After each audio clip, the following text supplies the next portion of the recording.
Last week, Larry had an excellent lesson in which he took the Declaration of Independence, the clause in there, the life, liberty, and the pursuit of happiness, and he related that to the Scriptures and I guess our Christian life in particular. And I'd already known at that time that he wanted me, that he was going to be gone this day, and I was working on a lesson, and I already prepared this lesson, so I was working on the lesson, I should say. So it kind of surprised him when he started off. I thought, well, he's already got the lesson I'm going to do next week, so I can't really do it. So I kind of steered a little bit and kind of changed the topics a little bit, even though I already had most of my outline created and had an idea what I was going to do. But I am going to steer a little bit differently. I will be addressing somewhat the Declaration of Independence, but I wanted to basically ask a couple of questions as we go. Is there any justice in this world today? And if there is, where do we go to get that?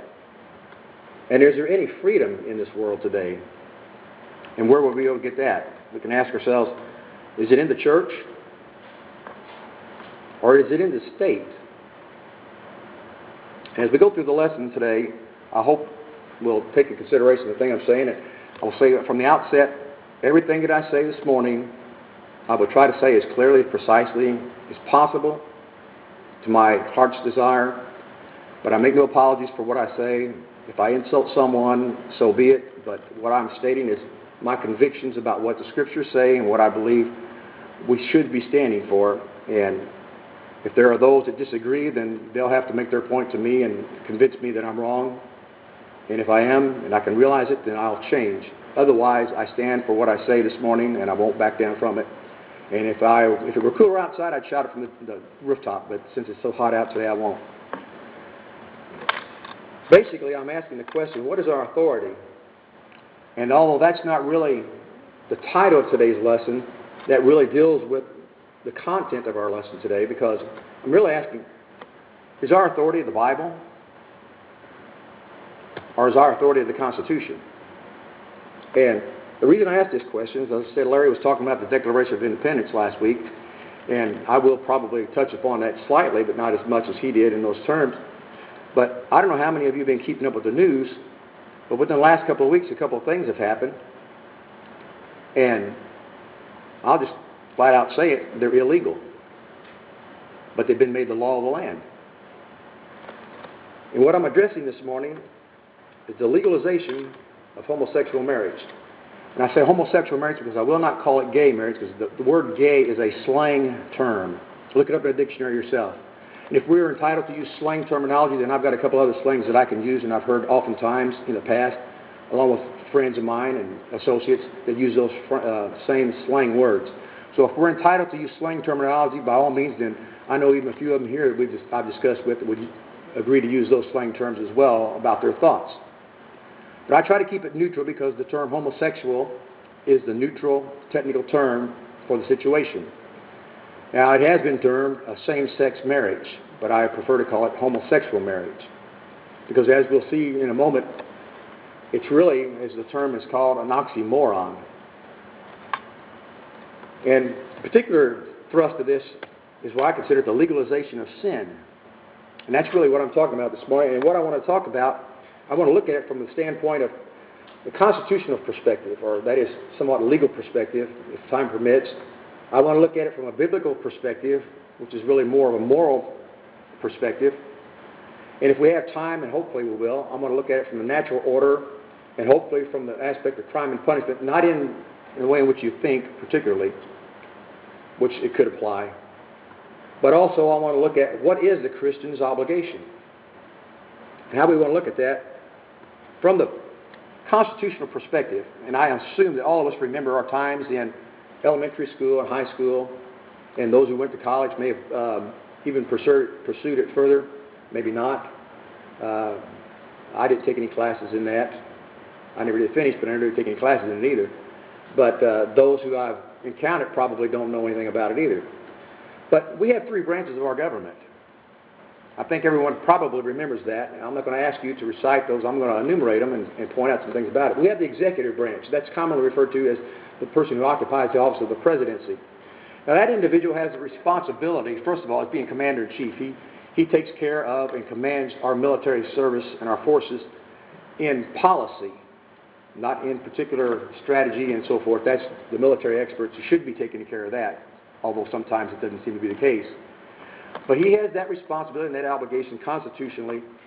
Not only that, he is the one, or she, if it may come to that, has the responsibility and the constitutional obligation to sign into law bills that are passed. That makes them law when that signature is put, from that office is put on those documents. That individual also has the right to appoint individuals and to make treaties with other nations by and with the consent of the Senate. That is, the other branch of our government, the legislative branch. The legislative branch consists of what we call Congress. That is, we have a House of Representatives and we have a Senate. We have 100 senators. I don't remember exactly, 435 possibly House representatives in the nation that represent all the states. 2 senators from each state. But bills begin in the House of Representatives. When they pass that House of Representatives, they're forwarded on to the Senate. The Senate looks it over. If the Senate says that looks fine, we agree with that, they give their approval and they put it on to the President's desk. And if he likes it, he signs it. If he doesn't, he vetoes it and sends it back to where it started. If the House of Representatives likes it and they pass it on to the Senate and the Senate says, nope, we don't like that, we see this problem here, we see this problem here, we'd like to see these changes in it, they send it back to the House of Representatives. If the House of Representatives then says, okay, we can agree to that, we'll make those changes, they make them, send it back to the Senate approves, then on it goes to the President. And he signs it and it becomes law. That's the way the system works. That's the way the system is supposed to work. Then we have the judicial branch, that is the courts of the land.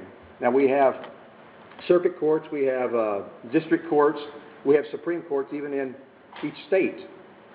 But we also have what they call SCOTUS, the Supreme Court of the United States. And that's the way it's often referred to, POTUS for the President of the United States, SCOTUS, the Supreme Court of the United States. The Supreme Court of the United States obligation is simply to determine whether laws are constitutional or not. They do not make laws. They do not legislate. They have no authority to legislate or to write any law whatsoever, period. They just determine whether the laws that are constitutional or not. That is their sole purpose in the branches of which they serve. Matter of fact, Article 3 of Section 2 of the Constitution, the law of the land, says that the judicial power shall extend to all cases in law and equity arising under this Constitution, and the laws of the United States and treaties made, or which shall be made under their authority. Those words mean certain things, or they wouldn't have been written. We have to adhere to what is written in the law, and the law should only be interpreted by the Supreme Court of the United States, not modified, changed, discarded, or improved upon. Just determine whether they are or are not in accordance with the Constitution. Marriage is not a construct of the Constitution of the United States. If you look at the Constitution, I don't know how many of you even bother reading it or have ever read it. I usually carry around a pocket Constitution. I've read it several times. I've looked at all the amendments, and some of them have been overturned and not overturned, but modified and negated through other amendments. But nowhere within the Constitution can you find the word marriage, much less homosexual or same-sex marriage. It just is not there, period. For those who say it is, they need better glasses than I have, because it's not there. Now, that means if it's not in the Constitution, that is marriage, then technically speaking, the Constitution has no power over it. Makes sense, doesn't it? If the Constitution doesn't address it, then it's not in the Constitution, and therefore the Constitution has no power over it. If marriage were a construct of the United States Constitution, that is, if the United States Constitution was that which set forth marriage, then that means a couple things. All persons married before the Constitution was even invented are really not married. Because if the Constitution controls it, well, they weren't married under the Constitution. So it's invalid. Not only that, if persons are married in other countries, then they're not married, because the Constitution, if the Constitution controls that, doesn't say anything about that. Which seems kind of ridiculous, but, that's the logic you have to use if the Constitution is a construct. That is, if marriage is an invention of the Constitution, and if the Constitution has control over marriage, then those who were married in other countries were not married under our Constitution, and therefore they're not married. Those who were married before our Constitution was established, therefore are not married, because the Constitution doesn't address it in those minds who interpret that the Constitution does. Either marriage before the inception of the Constitution are invalid, or marriage is not a direct dictate, or it's not governed by the Constitution. It's just that simple. Well, it's not the case that all marriage it is the case that all marriage before the inception of the Constitution are not invalid. Simply put, we know that for a fact that there are marriages that were performed before the Constitution, and they're valid. That means that marriage is not dictated or governed by the Constitution. Does anyone remember George and Martha Washington? I don't mean you've met them personally, but you've read about them. General George Washington was one of the men who helped defeat the British and helped found this nation. He helped found this nation. That means before this nation was established, he was there. He helped fight for the freedom that we have now to be a nation. That means there was no nation of the United States. Therefore, that means there was no Constitution of the United States. That means that George and Martha Washington were married before the United States. That means George and Martha Washington were married before the Constitution of the United States. They were married.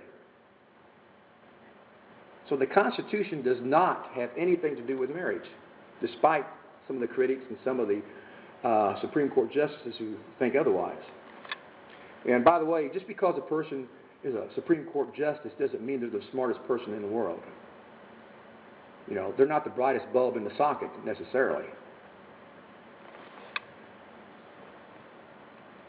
The Constitution, Article 10, that is our 10th Amendment, says the powers that are not delegated to the United States by the Constitution, nor prohibited to the states, are reserved exclusively to the states, respectively, or to the people. That little document, we, the people of the United States, in order to form a more perfect union, and so forth, we do ordain this Constitution and establish it. We, the people, when we talk about the government, or some people refer to it as government, govern means we control ourselves. We, the people, are the government. We establish the government.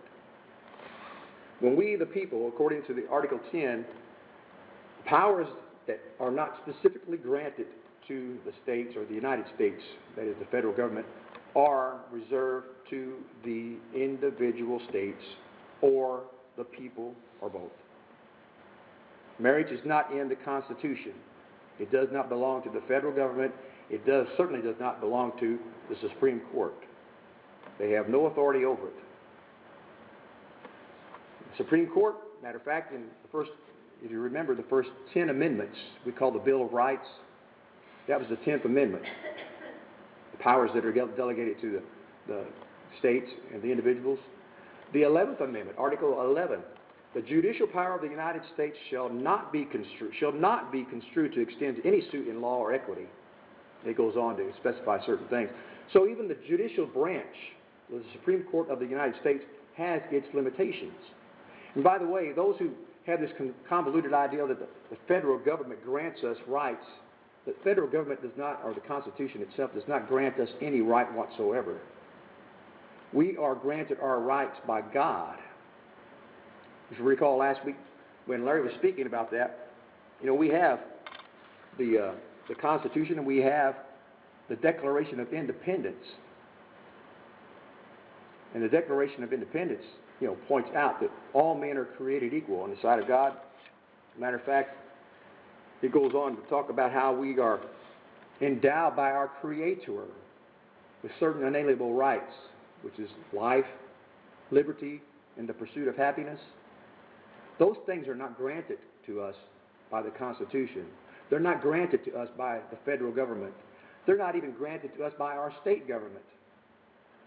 The Constitution merely states certain facts that are innate or inherent. They acknowledge, they do not grant, they acknowledge that we are created by God. Matter of fact, the Declaration of Independence talks about nature's God. Nature's God and the Creator. They acknowledge that all laws do not come from man. That's what I'm saying. The Constitution does not grant us one single right. The Constitution merely acknowledges, it states openly, we realize that our rights come from God. We are created in His image, and we have these inherent rights as human beings. And all the Constitution is merely saying is, we acknowledge that. So therefore, there are certain things that you cannot be denied because you are a creature created of God, and you have those free rights by Him and Him alone. They come from nowhere else. That's all the Constitution says. And all the other amendments and things that go on are merely stating the negative aspects. The Constitution does not grant us certain things. It merely states what the federal government and the state governments cannot do to you because you are free. That's all it does. It denies the government from doing anything to you or against you because you are an autonomous individual, a free person. That's what our Constitution stands for. Not the other way around. It does not grant us certain things that we never had before. That's the way third world nations do. That's the way communist nations and socialist nations do. They have rules that say, you can't do this, you can't do that, you can't do this. We'll give you 3 potatoes this week to eat and a bottle of vodka. But next week, we're only going to give you 2 potatoes next week and a half bottle of vodka. That's a tyranny. That's not the way our system was set up. Our system was set up that we are free to choose and decide. We are free.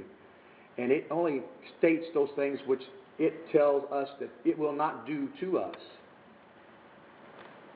So that's kind of a brief summary of what our Constitution deals with. But also, those supporters of the ruling by the Supreme Court try to refer to the 14th Amendment, and they refer to that as an equal protection of the laws, quote unquote, clause that's in the United States Constitution, but it's equally invalid. And I want to point out the reason why. If you want to look at that Constitution phrase, this is Article 14, the 14th Amendment, another term. And this is interesting too.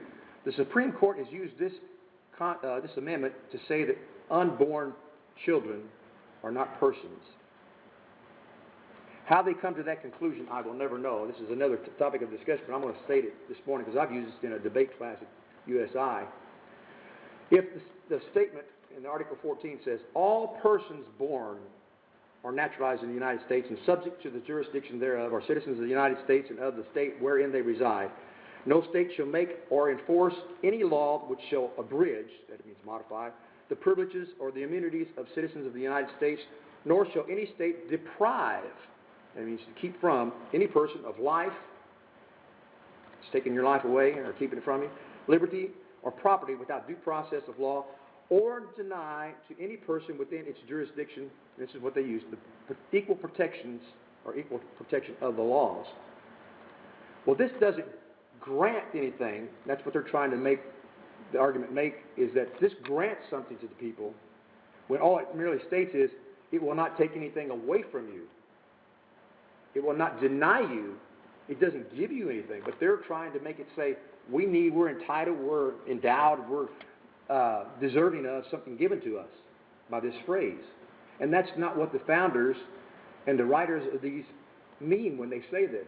And it goes back to even the First Amendment, which I'll get to in a moment. But notice what this says, all persons born. Well, we understand what the birth process is. The person born. It's saying a person is born. And my question is, what is the difference between that thing that they want to call it, because it can't be a person according to their interpretation, that entity, 1 millisecond before it passes through the birth canal to 1 millisecond or microsecond for that matter, after it passes the birth canal, what substantial difference is there in that entity that makes it before not a person, but yet after a person? There's not a brilliant mind on this earth, or in this country at least, who has answered that question. because there is no answer to it. It's the same entity before and after birth, but yet they decide by constitutional decree, that is the Supreme Court, that this child that is born is not a child. It's not a person. Well, what is born then? They won't give an answer. We all know what the answer is. So how they can use that for that particular issue, I have no understanding. It's incoherent and totally nonsensical. But those advocates for the homosexual marriage use this argument as a ruling that says we have equal protection under the laws. Well, the law doesn't state anything about marriage. It's never granted anyone the right to marry before. So how can it grant homosexual marriage? Before the ruling by the Supreme Court, all men and women were free to marry. Yeah, even homosexuals are free to marry. There was not one person in this country that was denied the right to marry before the Supreme Court's decision. Now, granted, homosexuals didn't find it appealing that a man should marry a woman and a woman should marry a man, but that's what marriage means. But they could have gone out and married. The homosexual man could have gone out and found a woman and married her. A lesbian, a homosexual woman could have gone out and found a man and married him. But no, they didn't like that. That wasn't enough. They wanted some extra special right or privilege. They wanted to marry a man, that man. Or that woman wanted to marry a woman. And it says the Constitution says they've got that right. I don't read it in there. And neither do the four other Supreme Court justices who dissented.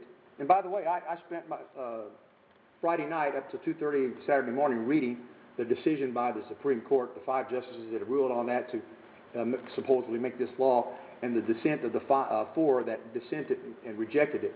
I've got it right here, and it's about 80, 90 pages. It's an interesting read, and an educational one at that. If anyone would like to read it, you can download it from online, or I can make copies for you. But it's very interesting that the ones who ruled in favor of this gave nothing but emotional feelings and pleas, while the four that dissented said there's no procedural, no law followed here whatsoever. It's just nothing but emotional pleas, and they were actually right. But since the majority made the decision, it supposedly becomes law, and yet they have no power to legislate, as we noted earlier. But you look at the word marriage, and we talk about the word marriage, and Cammie and Jeff, recently being married, can understand this. But we talk about the term holy matrimony. You ever stop and think about what that word means? Holy matrimony?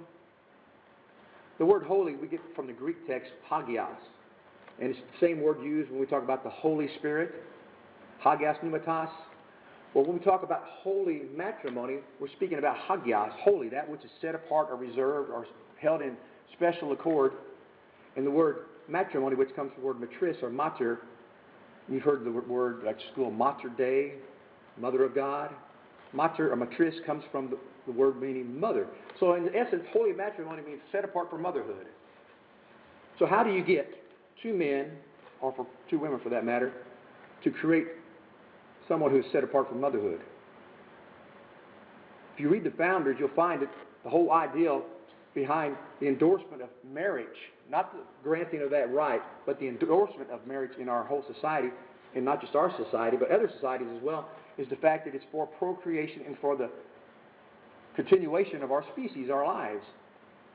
And it also helps preserve the home, the family, for children to be reared up in a proper nurturing fashion. We can look in Ephesians chapter 5 and 6 talking about how the home, children are to obey old parents. The fathers not to provoke their children, and we're supposed to rear them up in nurture and admonition of the Lord. Those are all aspects found in the biblical text, which our Constitution, when they talk about nature's God and our Creator, they acknowledge that. That's why they wrote that in there. But holy matrimony, marriage itself, means to be set apart for motherhood, sorry. So redefining marriage doesn't do anything. It doesn't help. Matter of fact, it makes things worse in a legal and a moral aspect.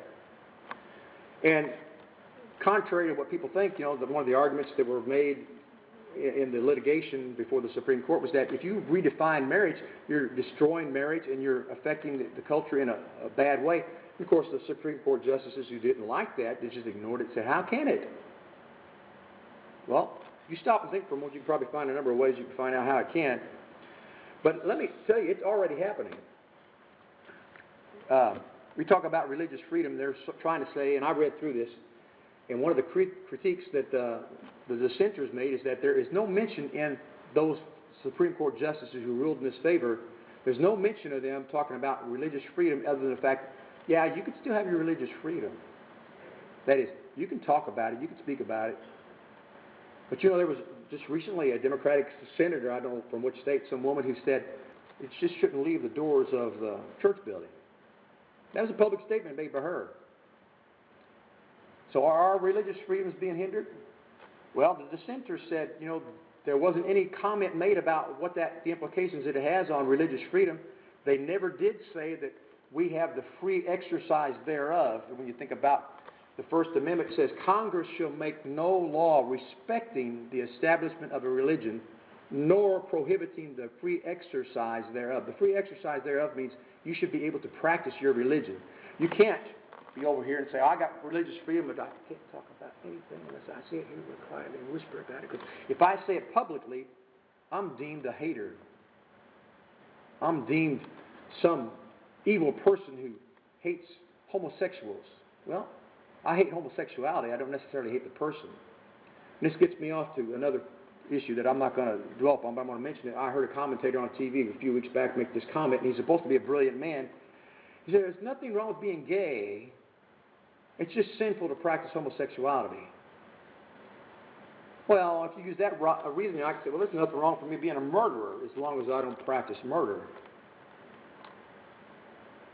There's nothing wrong for me being a rapist as long as I don't rape anyone. The practice defines what the person is. You're a rapist because you rape. You're a murderer because you murder. You're a homosexual because you practice homosexuality.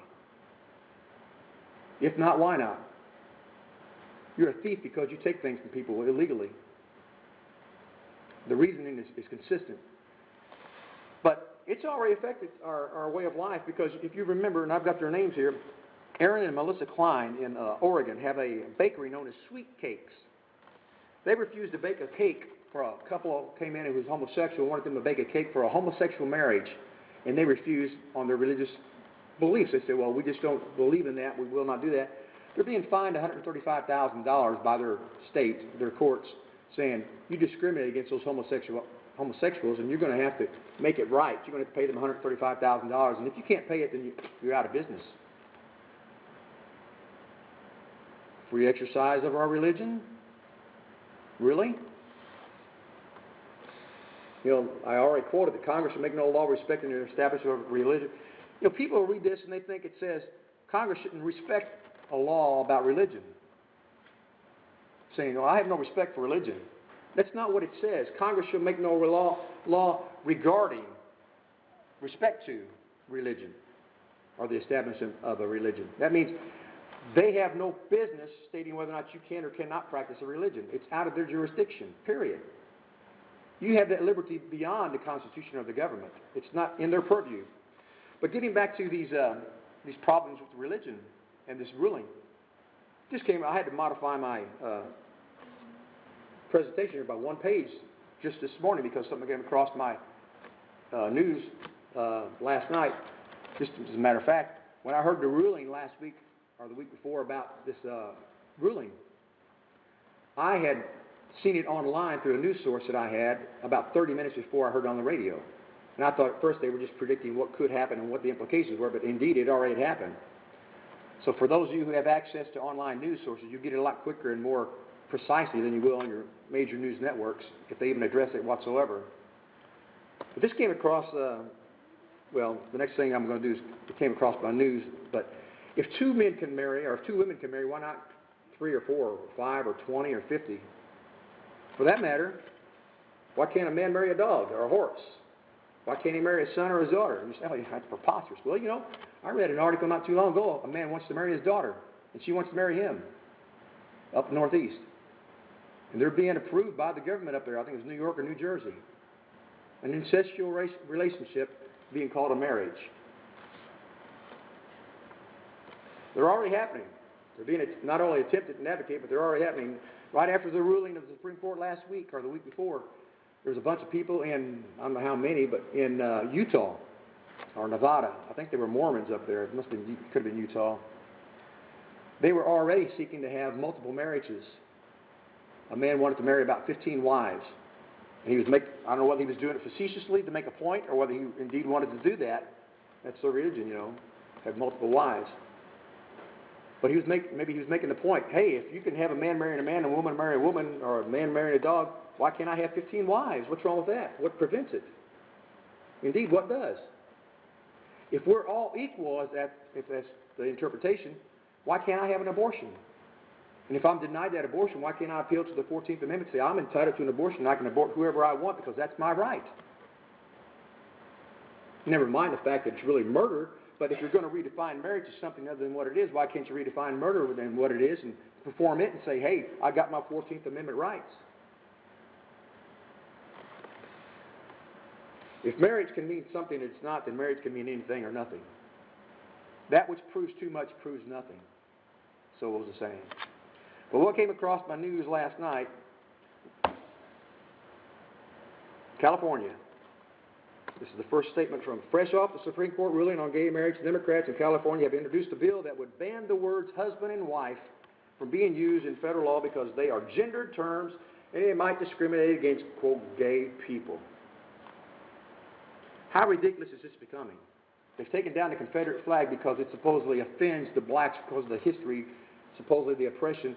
Well, if they're going to destroy the whole South history, they need to get rid of Black History Month because that kind of has something to do with the Black South persecution, does it not? And since we're wiping away South history and the Confederate flag, we need to wipe that away as well.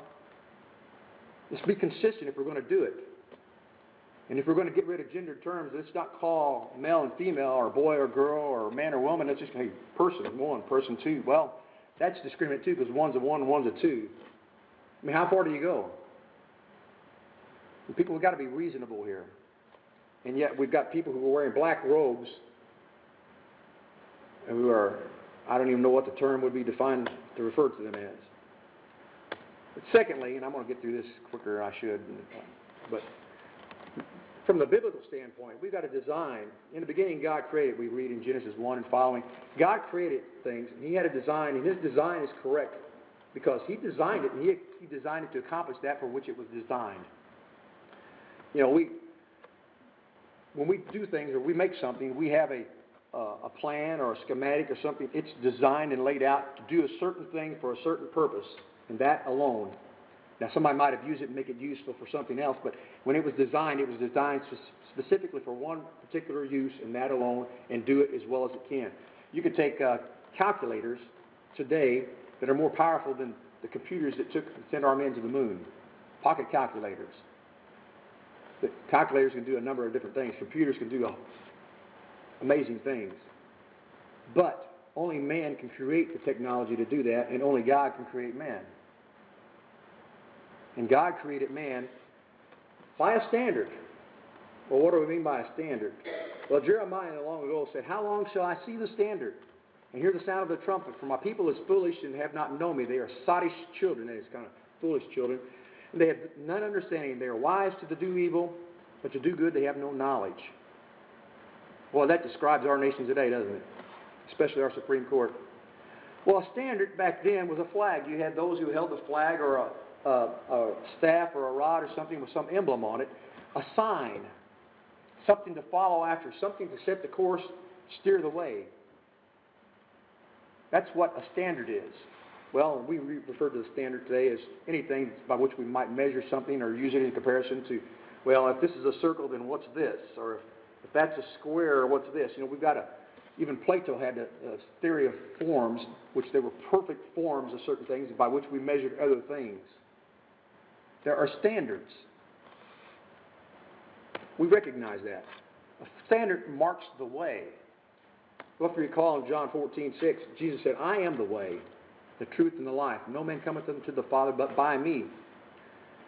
He is the way. That which He teaches is the way, the standard. The Apostle Paul, in Acts chapter 22, he even admitted after his conversion, he persecuted that way. He persecuted this way, the way of the gospel. He persecuted so much unto the death. He took people hailing men and women and putting them into prisons, writing statements saying, "Yeah, you need to execute these." They're Christians. We'll have none of that. We're getting that today, folks. They haven't gotten to the point where they've said, "You're a Christian, so forth, we're going to execute you," but to get to the point where they're saying, "You're Christians, you need to shut up or get out. We like Islam better," or "We like homosexuality better." It's coming to that. It's already gotten there, and it's getting worse. The Apostle Paul also, when he was in captivity before Felix, taught Felix a more perfect way, in which Felix even had a more perfect knowledge of that way after being taught. So there is a standard, there's a way. But even in Isaiah 55, long ago, the Lord himself made the point that he has that standard, and he makes certain statements, and those things which proceed out of his mouth will not go unaccomplished. Notice in Isaiah 55, "So shall my word be that goeth forth out of my mouth. It shall not return unto me void, but it shall accomplish that which I please." The Lord has established it by design. He has decreed it by Scripture, and he intends for it to be carried out. That applies to our lives. God created all things by and for Christ. In Colossians 1:6, you read that, you can see that all things were created by Christ, and without him, well, in John 1 even says this too, without him was not made anything that was made, but only by him, and they were made for him, for his purpose. Genesis chapter 1, from the beginning, and even in Matthew 19, Jesus was confronted by the Pharisees and Sadducees about marriage. Is it lawful for a man to put away his wife for any cause? He points out, no, except for fornication, you can't put away your wife. I don't care whether she, burns a big hole in your shorts or whatever. There's only one reason. And he says, "Have you not heard that from the beginning made he them male and female?" The Lord goes on and says, He created male and female, and to be fruitful and multiply. And I've always wondered, I talked to Sarah, Philip's wife, when they were here for the wedding. We got discussing something, and she made this comment, and I've talked to many people about this as well, and they make the same point. She said, "I just don't understand this. You got this homosexual couple over here, and whether they're two men or whether they're two women, there's always one who plays the feminine role, and there's always one that plays the masculine role, whether they're two men or whether they're two women. Why is it that they have to find a man to do that when they can find a woman, or vice versa? If they're going to act like a woman, why not be a woman? If they're going to act like a man, why not be a man?" It's just like anything else. If you can get the real thing, why go for something artificial? And yet that's what people seem to do. God created male and female from the beginning to be fruitful and multiply. Procreation is one of the primary functions of the partnership in marriage. Just because you're married doesn't mean you have to have children. But that is the reason for a union between a man and a woman. And Matthew chapter 19, Jesus said, "What God hath joined together, let not man put asunder." That means let no man divide what God has put together. Now there are laws of nature involved here. The Declaration of Independence we mentioned earlier says the laws of nature and nature's God entitled them. It doesn't have anything to do with what the Declaration of Independence grants us or whether the Constitution grants us.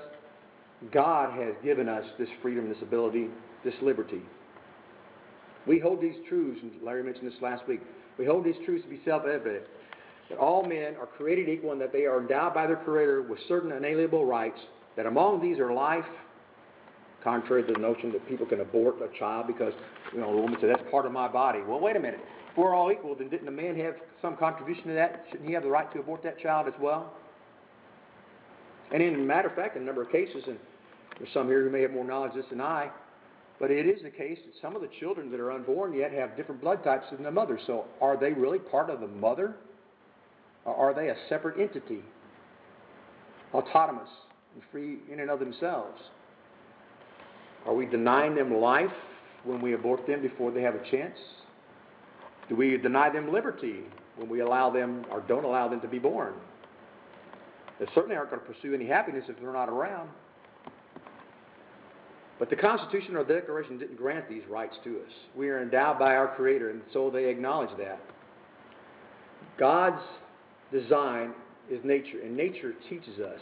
Matter of fact, the Scriptures even point out to us in 1 Corinthians chapter 11 We have gender roles, or gender profiles. Here in 1 Corinthians 11, Paul tells us, does not even nature itself teach you that if a man have long hair, it is a disgrace to him? But if a woman have long hair, it is a glory unto her? We might dispute how long it should be for a man or a woman, but clearly there's a demarcation between what distinguishes a man and what distinguishes a woman by their appearance. That's part of nature. That's part of God's design. That's not something that has been established by our Constitution. It's not something that some man has come up with and created. Those are parts that God himself has put into play. As a matter of fact, in Romans chapter 2, Paul was making the argument about the Gentiles concerning the law. Only the Jews had the Mosaic law at that time. But he pointed out that, when the Gentiles, those who are not Jews, when they have not the law, it is the law of Moses, but they do by nature, that is, they do naturally, habitually, those things which are normal, that are contained in the law, these, having not the law, are a law unto themselves. That is, they were following the law, even though they really don't even know they're following it, they're doing it by nature. When you do certain things, whether bodily function or more so there than anywhere else, when things come naturally, it's something that you don't have control over. It's the way it is. It was designed that way. It was designed to function that way. It was designed to work that way. No man can change that. Now, we've got some Bruce Jenners out there and others who think they know better, and that's a disgusting thing. I'm not even going to get into that discussion. But deviation, and you've heard the word deviate. Deviate simply means one who deviates from the norm. Deviation from God's order or design is a transgression of the law. 1 John 3 and 4 says that, whoever committeth sin has transgressed the law, for sin is a transgression of the law. God's law. God's law supersedes all other laws. For without God, there would be nothing else. Since God created all things, whatever thing, category, classification you want to put it into, it falls under God's design. If He didn't create it, it wouldn't be here. He has control over it. He designed it for a purpose. We ought to be using it for the right purpose. So, regarding that natural order, or that which is unnatural, by nature, we refer to the practice or routine, some established order, hence we call it act of nature or act of God. When a storm hits and destroys something, we refer to it as an act of God or an act of nature. It's something that was put in place by God that works on a natural system. We have no control over it, contrary to these people who say we contribute to global warming. There's even disputed, actually it's been proven that there isn't any global warming. We had warmer weather back in the 1930s. It was much hotter than we have today. When I was going to high school, they were talking about the oncoming ice age. It's never happened. They talked about Halley's Comet coming back in the 70s. It's going to hit the earth and destroy us. I missed that one too. There's a whole bunch of things they taught us back in school that just ain't so as a vernacular. But God's natural order specifies certain things. It specifies about man. Matter of fact, it specifies how he is to be conceived. Genesis chapter 4 and verse 1, it talks about how Adam knew his wife, and she conceived and bare a son and called his name Cain. Chapter 4 and verse 17, it talks about how Cain knew his wife, and she conceived and bare a son, and he called his name Enoch.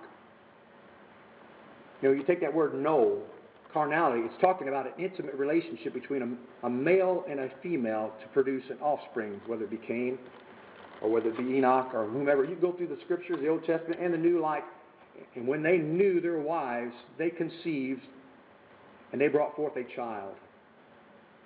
Now, you've got some perversions of that, and I may get to that later, but I'll just mention one. If you remember back in, I think it's chapter 19 of the book of Genesis, how Abraham and Lot had their dispute, and Lot went toward the plains, and he went to the land of Sodom and Gomorrah and other cities there. And if you recall in that, I won't call it story, but that historical account, how that Abraham was in the plains of Mamre, and 3 angels came to him, or 3 men, he referred to them, 3 strangers. Angels means a messenger. And they sat and ate with him for a while, and then they stood up. One of them stayed with him, and the other 2 went off and were sent to the land of Sodom, the city of Sodom and Gomorrah. And later on we read that there were 2 angels that came into the city of Sodom, and they were going to see Lot to try to help Lot out of that vile, base habitat. And yet when they were coming to the doors of Lot's house, remember what the men of Sodom came? They all grouped around. They were all around there and said, as soon as they got inside Lot's house, they beaten on the door and said, "Who are these men?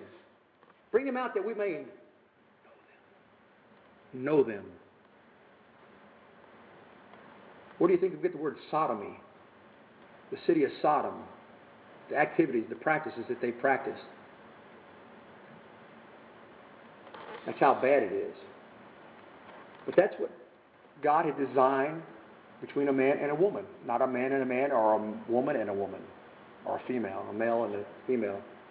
But God's order also tells men how to conduct himself. In 2 Peter 3:11, we're told how we ought to behave ourselves. Our conduct, as I mentioned earlier, defines who and what we are and how we are perceived by others. If I go out raping people, I'm usually referred to as a rapist, as I mentioned earlier. If I go out and steal money from people, or steal their car in particular, I've committed grand theft auto, and I'm considered an auto, I don't even know what they call them, auto burglar, auto thief. There is a distinction legally between theft and burglary. But what we do defines what we are and how we're perceived by others. In 1 Corinthians 15:33, evil communications corrupt good morals. Communication simply means our manner of life. How we conduct ourselves really makes a big difference in how we're perceived by others. Acts 17:5, when there was turmoil in Jerusalem, that because Paul's preaching there, some of the Jews, and it refers to, they had kind of conscribed or paid for some fellows from the baser sort. Those baser sorts, those, for lack of a better term, thugs. They hired them to do their dirty work. Men who had no scruples, they would, for the right amount, they would do just about anything. That which defies God's law is unnatural, it's an abomination, and it's a dishonor. Romans chapter 1, verse 26 to 27, that whole chapter defines exactly what is going on in the world today. I want you to open up your Bibles, if you haven't done so already. Open up to Romans chapter 1, because I want to read something here. I want everybody to follow on with it. Romans chapter 1, the Apostle Paul talks about that which is against nature. He talks about vile affections. These are all just in these two verses here. This is interesting, and yet so true.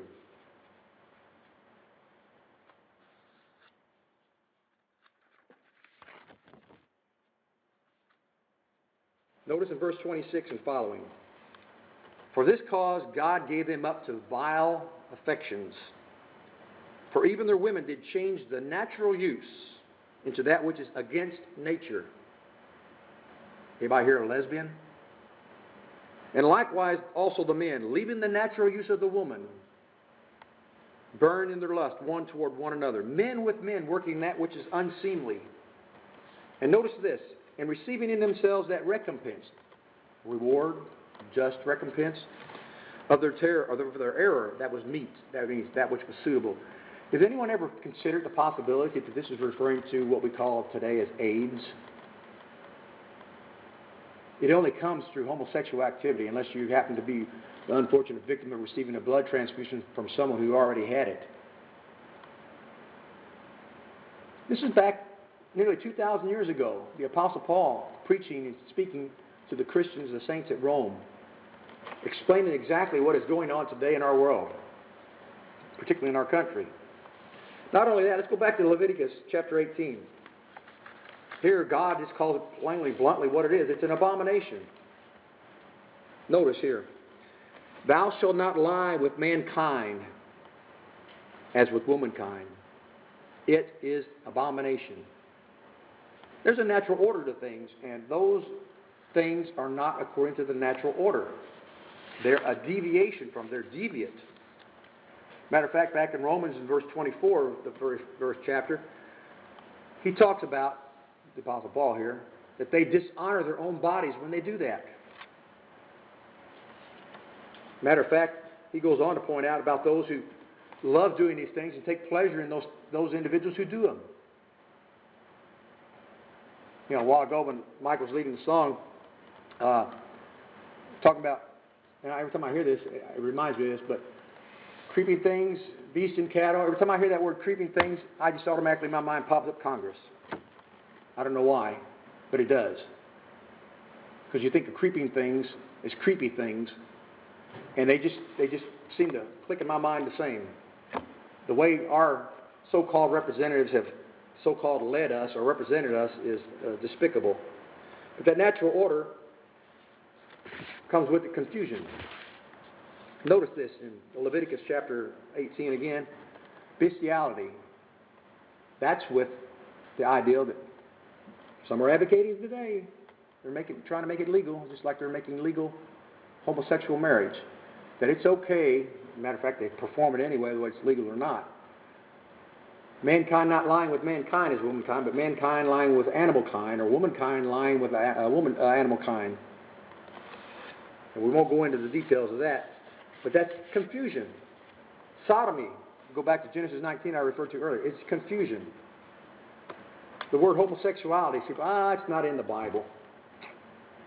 Well, it was only because it was only kind of created in the last 50 years in our vernacular terminology, homosexuality. But, let's go to 1 Corinthians chapter 6.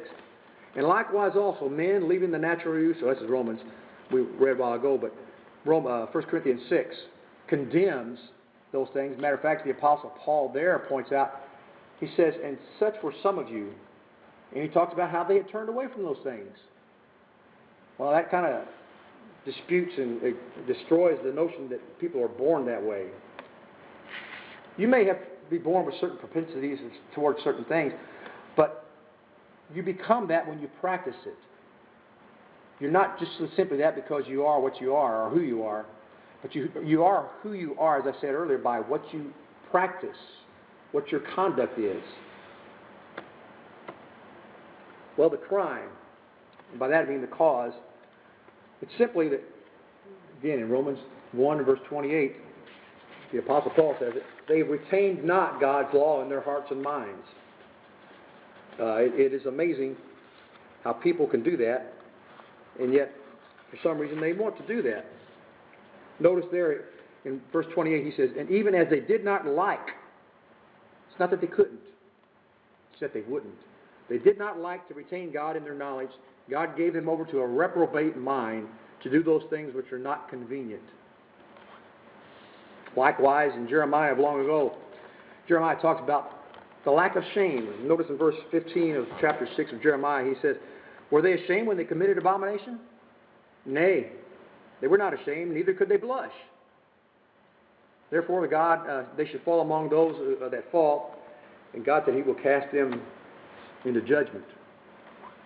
And that's where the punishment comes in. The solution for that is a judgment. The judgment of God. Again, back in Romans, where we get a complete listing of all these things that occur, the Apostle Paul makes a pretty good point. They who know the judgment of God, they know it. And yet, they which commit such things are worthy of death. And not only do they do the same, as I said earlier, they take pleasure in those who do it. They promote it. They laugh at it. They make it, glorify it. The whole idea of homosexuality has been made to sound nice by calling it gay. There used to be a song called The Gay Ranchero. It had nothing to do with homosexuality. It just simply meant we're in a happy mood, joyful mood. And yet, even if you use those terms today, it conjures up filthy notions. Because someone in society and those who want to promote it have taken something which is pure and right and have debased it to the point where even if you mention the word, it becomes vile and despicable. And yet there are people who advocate those type of things and they take pleasure in it. But that judgment also includes a separation from God. If we go to the book of Revelation chapter 21, there the Lord himself, Jesus Christ, makes the point that no one shall in no wise enter into anything that defileth, that is, into heaven. Whatsoever worketh an abomination or maketh a lie, but they which are written in the Lamb's book of life. And by those who are written in the Lamb's book of life are those who do the will of God. So what is a Christian's obligation? And this always becomes a problem because someone will quote Romans 13 and say, well, look, we're supposed to be every soul subjected to the higher powers. Well, let's look at that real quick. Let every soul be subjected to the higher powers. What is the higher powers? Well, God's instituted all things, so whatever happens in one respect is under God's rule or control, and it is. For there is no power of God. The powers that be ordained are of God. Whosoever therefore resisteth the power, resisteth the ordinance of God, and they that resist shall receive unto themselves damnation. So, are we supposed to sit back and say, okay, well, that's God's will, we let it happen? Well, if we take that attitude, then, we as Christians, if we're going to be persecuted, and if we're going to be persecuted to the point where someone's going to kill us, why bother? Why don't we just sit at home and starve ourselves to death and get it over with, or shoot ourselves in the head and say, I'm not to resist anything, so let's just sit back and let it happen. We're also citizens of this country. We have a right to say what we think. Whether we're citizens or not, we have the right. We're free individuals. But notice in that passage, in verse 3 in Romans 13, for rulers are not a terror to good works. Paul doesn't address anything about rulers that are a terror to good works.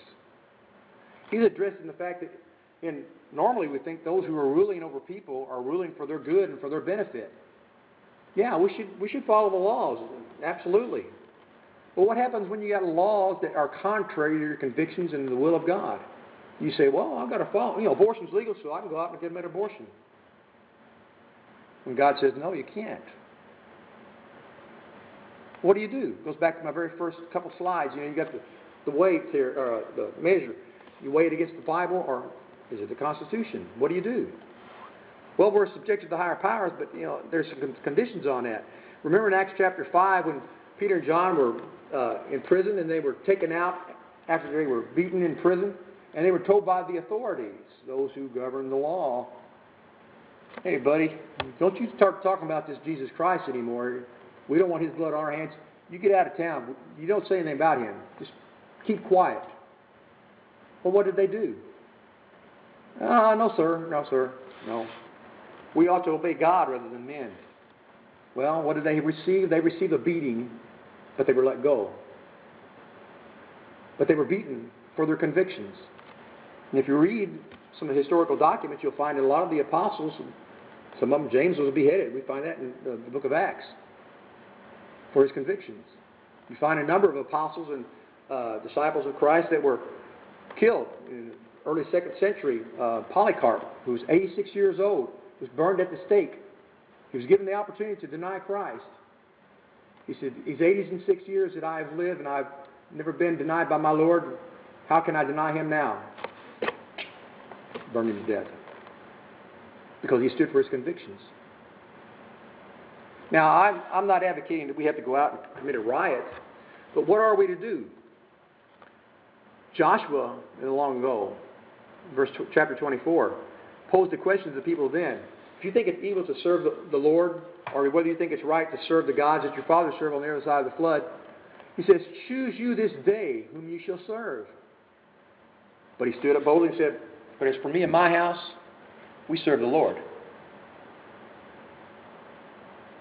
Just because someone tells you can't hold a religious conviction, I don't care whether it's a bad religious conviction or not, you have the right, you have the freedom to choose. You have the freedom to practice that. Even our Constitution says you have that liberty and that freedom. We have no control over that. Now, granted, if your religious convictions and your religious practices did something contrary to the law, if you happen to go out and commit human sacrifices, yeah, you've got a problem because you're violating not only the civil law of committing murder, but you're committing a higher moral act. You're killing another human being, which is prohibited by God. I say killing, but murder is a specific term. Not all killing is murder, but all murder is killing. We can kill things. We can kill in self-defense, and it's not murder. But if we go out and just blatantly shoot someone up, as we see in the news today, for no reason whatsoever, and no harm attached to us, that's murder. It's just out cold-blooded murder. When you look in the book of Leviticus chapter 18 and following, you'll find they don't use those terms, but they give the conditions of all the specific things from murder to manslaughter and premeditated murder, accidental death, and the punishments that are appropriate for each one. If you ever stop to study those things, it's very interesting. But Joshua, long ago, as I said, he asked the question, choose this day whom ye shall serve. And ultimately, in Ecclesiastes chapter 12, Solomon there says, basically, that ultimately we're going to be judged by God. And He's going to choose whether we have done good or whether we have done evil. And He said it is the whole duty of man to obey God. So when we think about what we're to do, our ultimate faith rests with not the federal government, not with the Constitution, but with the Lord God in heaven. My Supreme Court doesn't lie or reside in Washington, D.C. My Supreme Court resides in heaven. And I'll ask the same question of you that Joshua asked long ago. If it seems evil to you to serve the Lord or to serve the gods of your fathers on the other side of the flood, and you think of many gods today in the world, in this nation, that are not the true and living God, that's your right to choose. You can choose. You choose this day whom you serve. But as for me and my house, we're going to serve the Lord. The Lord gives a prescription on how that should be done. He tells us simply that when we hear the Word, and we can hear that Word proclaimed, not only do we hear that word akuo, which is the word for hear, that's where we get the word acoustics, by the way. And we've got that little piece of what we call the eardrum. I think it's called a timbre or something. That's where we get those terminology. That strikes and makes an audio sound in our physical reaction. But that physical sound, that air passing through, and I'm not going to get too technical here, but basically, generally speaking, when we hear something, that sound wave creates a distinct sound. And Paul talks about that in 1 Corinthians 13 when he talks about the sound of a cymbal or a sound of brass. If it had not faith, we're basically dead, because that's the reason why we use a cappella singing. Our words are to teach one another. We don't use a trumpet just to create a melody. Sounds have meanings. Words have meanings. When we hear the word of the gospel, it should sink into our minds, and we should, as that word implies, we should have an understanding of what it means. We recognize it by the sound. And when we hear that sound and we understand it, we're either going to believe it or we're not going to believe it. Jesus said, if you believe not that I am He, that is, I am the Messiah, you're going to die in your sins, in John 8:24. So, when we think about that, then, what are we to do? You think about Acts chapter 2, and on the day of Pentecost, these Jews there, when they were told by Peter what they have done to the Messiah, the Christ, that they've longed for all these years, and here He is, and what you've done, you've crucified Him with cruel hands. And they pleaded with Him. You can almost picture them down on their knees with their hands outreached and tears coming from their eyes. Men and brethren, what shall we do? They knew they were wrong. Now they're appealing to Peter. Do you have an answer for us? What can we do? How can we rectify this? How can we be saved? Well, He tells them they repent and be baptized for the remission of sins. Over Luke 13:3, Jesus talks about how these individuals, He talks about a different context, but He says, this is an example. If you don't repent, you're all going to likewise perish. And then Jesus talks about in Matthew chapter 10, we stand for our convictions. By that, He simply put, if you don't confess Christ before men, He's not going to confess you before the Father which is in heaven. And then we're to be baptized for the remission of our sins. And through that process, and we live faithfully, we can have the opportunity and the hope of eternal life. And then John tells us in Revelation 21, or 2:10, be thou faithful unto death, and thou shalt receive a crown of life. He's not saying just live right until you die, but you be faithful at the point of death. If there's a gun stuck at your head and tells you to renounce Christ, no, sir, I will not deny my God, as Polycarp said. You may receive a punishment for it, but you're going to receive an eternal reward. For those who have not obeyed the gospel this morning, you need to think about doing that. And for those of us who are members of the body of Christ, we need to think about, whom do we serve? God's on the other side of the flood, or do we serve the Father which is in heaven? Think about that and do what you think it needs to be done as together we stand and sing.